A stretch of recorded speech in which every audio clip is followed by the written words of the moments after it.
a continuation of explaining constancy, the key practice of praxis. But first, a story. A seeker after truth went to find a master he'd heard about who knew the answer to everything, or so people said. And the seeker after truth went through lots of suffering and long journeys and climbed up mountains to eventually find the master in a cave at the top of a mountain. And he came to the master and said, "Master, I've come all this way to humbly ask you to teach me the secret of life." And the master looked at the seeker after truth and said, "I can't tell you the secret of life." The seeker after truth was of course crestfallen and very disappointed, and at this stage was bold enough to say, "But why?" And the master leaned forward and said, "I can't tell you because it's a secret." So good news and bad news.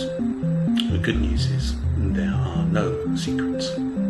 There are no spiritual secrets. The bad news is it is nonetheless quite difficult to find out spiritual truths and to find out who we are. Constancy is a key technique in a way of understanding ourselves called praxis. And one of the difficult things to grasp is that we are not necessarily trying to find out what our feelings mean. We're trying to find out truths that our feelings will eventually reveal. Now, this is a subtle distinction because it's not the same thing. One of the things that makes constancy difficult to do is the fact that we do it all the time. Every second of every minute of every day we are watching our feelings. But the tendency is for us to use our minds to try and understand the feelings that we see. And so we can be experiencing a feeling, we can be looking at it trying to understand what the feeling means. But it's not the use of the mind to understand our feelings that is going to reveal the truth. The mind has thoughts, it makes more thoughts, it creates clever thoughts, it will think about the things that have happened to it, but in itself it will not reveal the truth.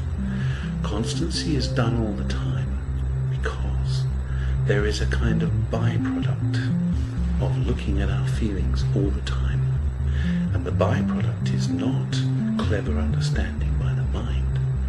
The byproduct is that deeper feelings emerge out of the process of looking at our feelings all the time. It is these deeper feelings that we are preparing the way for, that we are opening ourselves to, not some clever use of the mind to understand who we are, but to experience the deeper feelings, which are the direct experience of truths of our life. And I'll have more to say about that another time. Goodbye.